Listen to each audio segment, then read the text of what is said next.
Righto, we're back. We'll just wait for a couple more friends to grab their seats.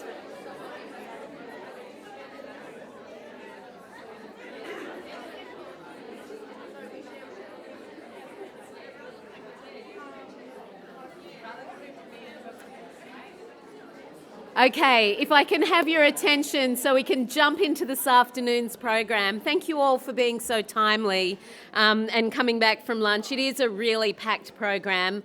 I've heard great things about the workshops. It's always fabulous when you hear the workshops are too short, because that means that the content is so compelling. And so we're thrilled to hear that you enjoyed them so much. And so, you know, this morning very big picture. We've moved in to think about evaluation. Where we're going this afternoon is really about how do we widen our lens, make sure that we're working really at the intersectional edge of our work. And I don't know about you, but I think that the future is intersectional, that all the parts of us are going to come together, and the way that we can, as services, work with people to understand the intersecting identities and life experiences that people bring to our work. That is where our work really brings great value and also sees people as their full selves. So we're going to go there this afternoon. To do this, we're going to kick off with our keynote, Steve Kinmond, who I'll introduce in a moment. And then we're going to go into some fabulous workshops that will help us think about our work through the lens of different elements of people's lives through identity experience. And I know you've chosen your workshops and you're going to be very excited for them. So really now we're going into the practice space, we're thinking broadly, and we're hitting that intersectional edge. And hopefully, I always find that if I'm at that intersectional edge, I feel a bit uncomfortable, right? So that's hopefully my goal, is that you feel a little uncomfortable this afternoon, but let's see how we go. I'd really like to introduce our keynote, Steve Kinmond, our very own New South Wales Children's Guardian. Steve will be known to many of you from his long-term work in the community services sector. Steve has been the Children's Guardian since January 2023, so just a few months now, slightly longer than the Minister's been in the role. He was previously the CEO of the Association of Children's Welfare Agencies, and prior to that was the Disability Services Commissioner and Deputy Ombudsman. And I could keep going about Steve's extraordinary work in the area of policing and other areas, but he has been a long-term passionate advocate for the safety, welfare and well-being of children. He's a passionate advocate for us to take on the challenge of thinking broadly and understanding all of the elements that impact people's lives, and an absolute champion for us thinking about data and outcomes and whether or not we're using data to inform our practice. So Steve brings a really broad perspective, as well as his current kind of lens, which really brings us to that child safety world that leads us to think about how do we all lift our game to create safe communities and environments for children. We're so glad you could join us, Steve. Thank you so much.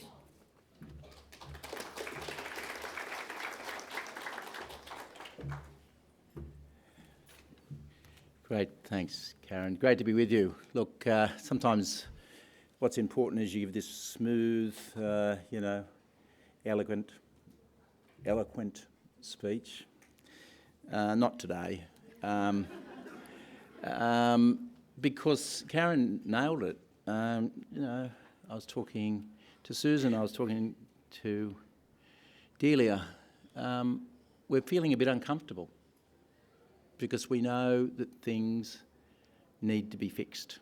We know that things need to be improved. And so this 20-minute speech was the hardest speech I've written, I've got to say, and I'd like to say I'm exaggerating, but I'm not.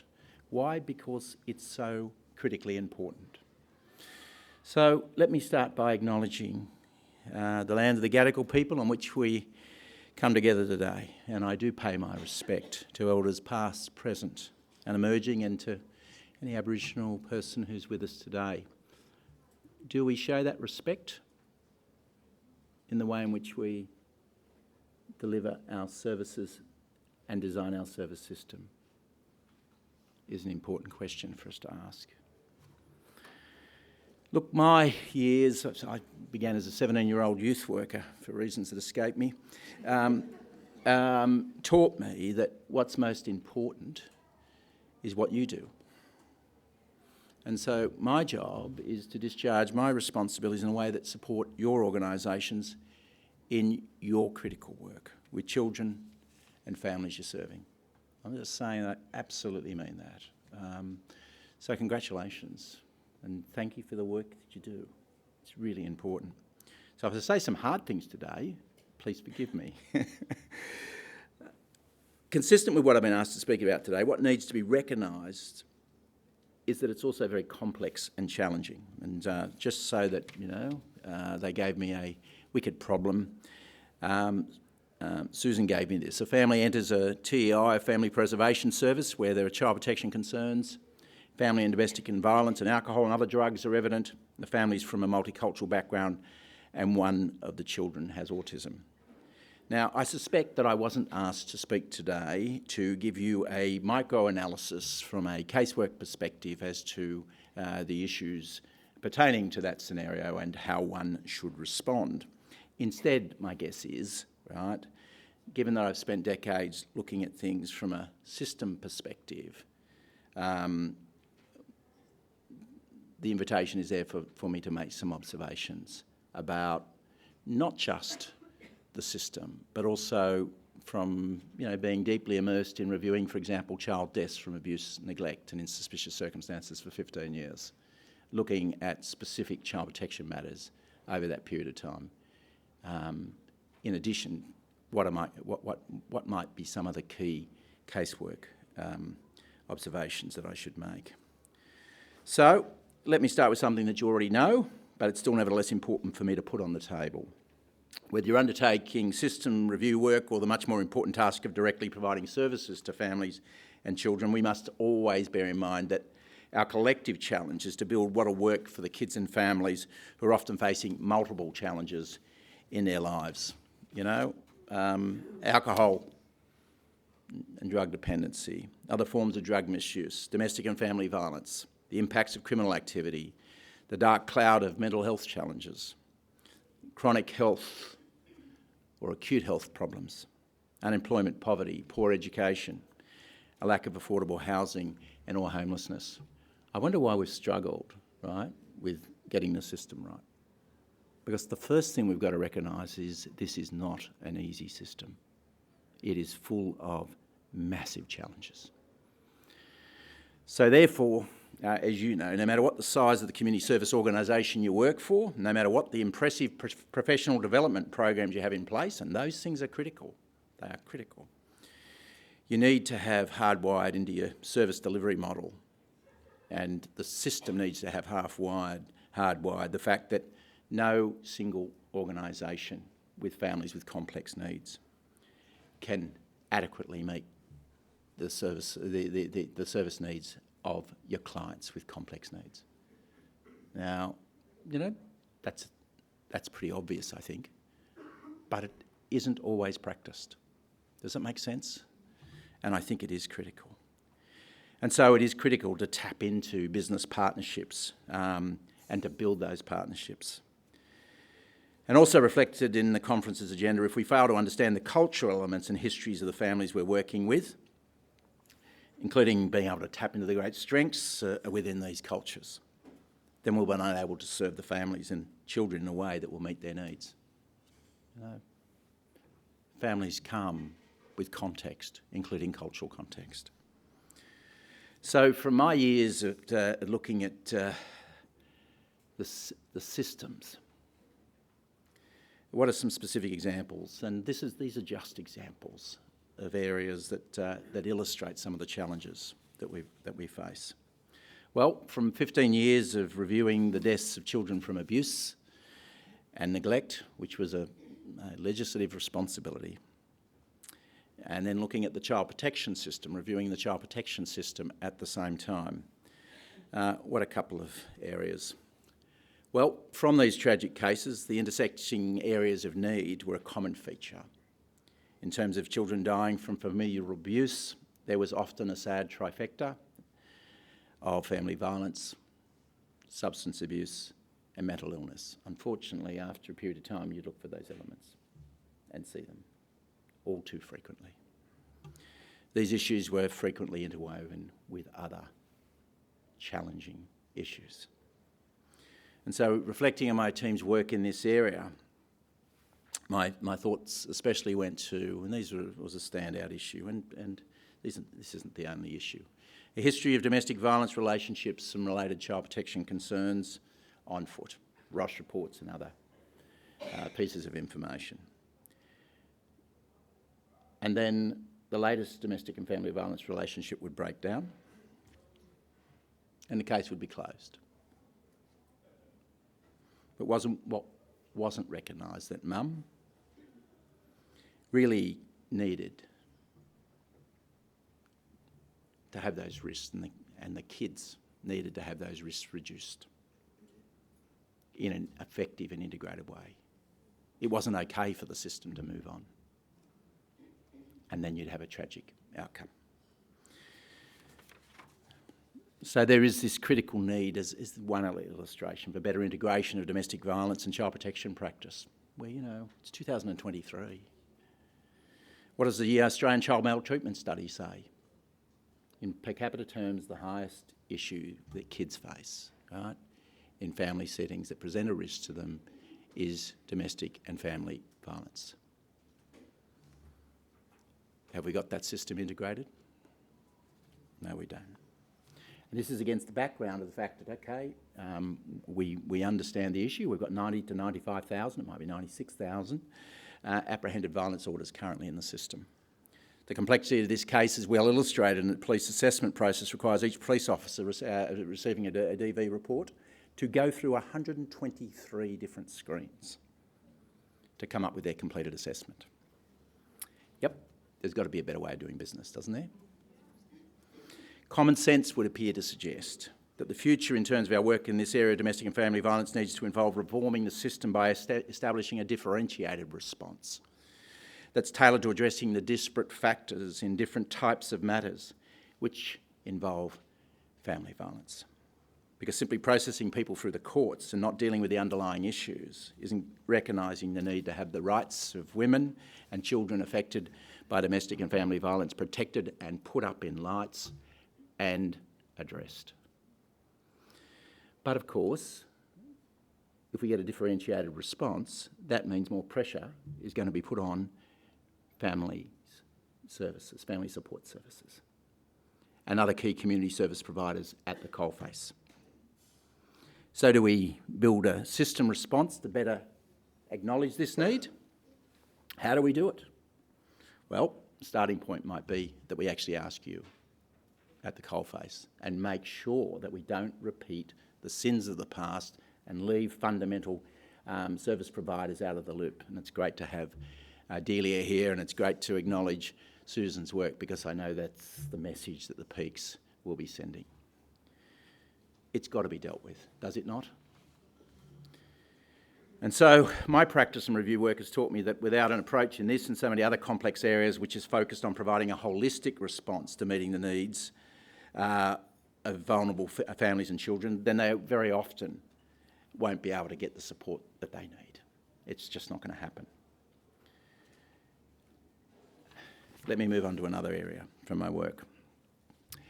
Another essential area, Karen mentioned data. It took me, I landed in the Community and Disability Services Commission about 2003. I thought to myself, where's the information exchange taking place? And very early on formulated the concept, information relating to the safety, welfare and wellbeing of a child or class of children needs to be able to be exchanged between prescribed bodies. That was heresy back then. I remember having debates with the Privacy Commissioner in Parliament, and the Privacy Commissioner said it was fine. They had a decision-making tree. And I thought, that's great for a caseworker in the field to go back and log on and get the decision-making tree. We need to simplify things. Fortunately, Justice Wood turned up, embraced that concept, and it's been rolled out. But look at cross-border exchange of information. We still don't have that guarantee. Still don't have that guarantee. Unacceptable. Completely and utterly unacceptable. In terms of its impact on your good selves, well, how can you do your job if you don't have critical information? Does that make sense? So we might have 16A, but we need to make sure the culture understands your need to know what you're handling and what you're dealing with. Does that make sense? And let me say on that score, we've still got some way to go. Just on the issue of data again, given that I was just going to skip over this, but Karen induced me to. But a concept called intelligence-driven child protection. Okay, let me go to the figures.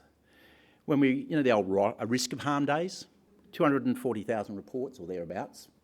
That represented 60-odd thousand families. Oh, that's a little bit more manageable, but still unmanageable, right? The top 11% were generating 50% of the reports. Now, the cops wake up when they kept losing a lot of their colleagues during the Wood Royal Commission, right, that they needed intelligence-driven policing, and they fundamentally changed the culture. Why is it that we use intelligence-driven policing practice to identify who we should be locking up, but we don't use intelligence-driven child protection practice to determine early who we should be supporting? Now, some will say, oh, we've made some gains in that area. Let me ask the question, is the non-government sector at the table in terms of those discussions? It's legislative-driven. So that's another critical area, is it not? That needs to be addressed. A good illustration, about 10 years ago, looked at Birkenbury. We looked at kids between age 9 to 12. We wanted to have a look at the service system and its effectiveness. We looked at the education data, for example. Massive numbers of days that kids were missing was one of the criteria. Or kids on the street overnight, between 9 and 10, another criteria. And then that told us where the child protection reports were, and sure, yes, it did. So then we said, okay, we identified that the top 48 at-risk young people between 9 and 12, and their families, we looked at their families. We said, okay, let's have a look at the service system then and its impact. We could only find, in relation to 12 of the 48 families, that there was any casework being undertaken. 12 of the 48. Now, I'm not saying the only intel, particularly when talking about Aboriginal communities, is intel that's gleaned from the system, great intel from the community, but 12 of 48. And so, look, that's another critical issue. I'm jumping around a bit. Oh, I've got the conclusion. That's even better. I'm going to go back a stop. Susan clapped. That's deeply worrying. Let me go to the conclusion then. Look, it's very important for me to make clear that what I've seen across the service system and over the last 10 years, there's some really great things happening. Really, really good things happening. Says he about to lose his voice. But both government and non-government agencies have recognised that families and children with complex needs must have a sophisticated service system. Okay, that's been recognised in order for there to be outstanding interagency practice. It's been recognised. And there is great practice. It's such, it's so exciting, even as an old bloke, to go out and see things and think, isn't that fantastic? For example, about 5 years ago, as Disability Commissioner, I looked at the issue of behaviour management, behaviour support in schools,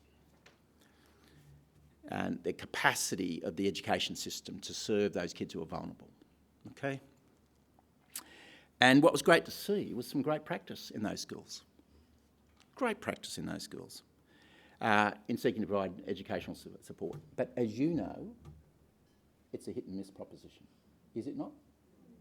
Hit and miss proposition. And that's not acceptable if we actually fundamentally believe the rights of kids to get a decent education. Now, I could go and have a swipe at the education sector, but forgive me, but I'm not going to do that. Why? Because I think the reality is that we're only going to meet the needs of those kids if we actually develop really strong partnerships between the community services sector and the education sector, and we start to see education as a real priority, and you're back to see it that way. Does that make sense? So that's one area. Kate Munro with Youth Action, also regularly that's a little sign at the back, of the great youth initiatives, which is fantastic. We've now got 11 Youth Action meetings operating across the state that the police run as well. Some really good work that's being undertaken. And I could talk about more. For example, I was recently at a national forum, entity called the Nexus Center is wanting to put stake in the ground concerning what constitutes good place-based reform. It was suggested there was 150 place-based reform initiatives across the state. Now, whether there's actually 130 or 170, who cares? There's a lot. And that shows what the sector's trying to do. But what the Nexus Center concept is, where's the system to support it? Where's the system to support it? We went there, did we not, with Their Futures Matter? Why aren't we back at the table? The Audit Office didn't say put the concept in the bin. The Auditor's Office said get the concept right because it's absolutely essential. When are we coming back to the table in terms of system reform of this type? And of course, the last couple of days with our Aboriginal leaders, talk about system reform, fundamental reform, and also trauma, can I say. We have a responsibility in terms of system reform, right, led by Aboriginal leaders and Aboriginal organisations that have the support of their communities. So there's a couple of messages that I want to send. No, look, there's one message. Kids under 5, vulnerable older children, young people, kids in the education system, place-based reform. Yes, you have to, as providers, demonstrate that you know you can't do your job unless you work with other providers. That's got to be part of the system. I think you know that probably. But what you need is a service system. You know, there's a few cohorts I've just mentioned. Place-based service reform, 0 to 5s, vulnerable older children and young people, the overarching piece of it. Where is the governance arrangement in this state that says we will commit to systematically identifying what's working out there, or what's looking pretty promising. We'll get some evidence around it, we'll get excited about it, we'll celebrate it, and we'll seek to scale it up. I do not understand why we're spending billions of dollars, but that fundamental process isn't in play. So you can probably see why it was a hard speech to prepare. You're out there, you're doing a great job. You're serving. The system needs to support you in the work that you're doing. I've now got the final sign-off, so thank you. Thanks for your time.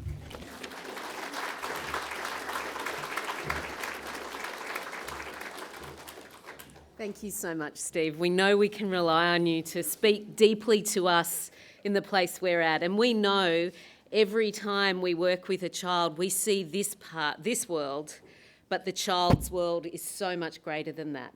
And this afternoon we're going to explore some of the important other facets of children's worlds that we need to think about. As Steve said something there, I was taking that note. Often the system moves on. We've seen the child, we've done the bit of thing, whatever the thing that the system says that needs to be done, and then the system moves on. We don't. We stay.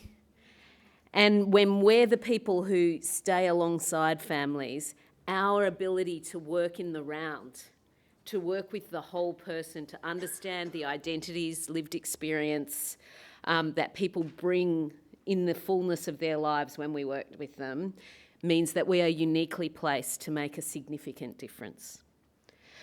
So we're going to move to some workshops this afternoon. I know you've selected them. A couple of things I need to tell you about before you go to workshops. One is this is the Bennelong room. So if you are workshopping with Delia in the Bennelong room, stay still. Apparently, I failed to mention that earlier. Yeah, sorry about that. So Bennelong room, if you're working in the domestic violence workshop, then you will stay here. Others, your rooms are on your lanyard or above here. We've got such a critical piece of work around working with people with autism, around working with alcohol and other drug treatment, and a fabulous workshop around the critical importance of culture. You'll go straight to afternoon tea post your workshop. If we can just keep you for one more minute. Please come back here directly from afternoon tea at 2:35.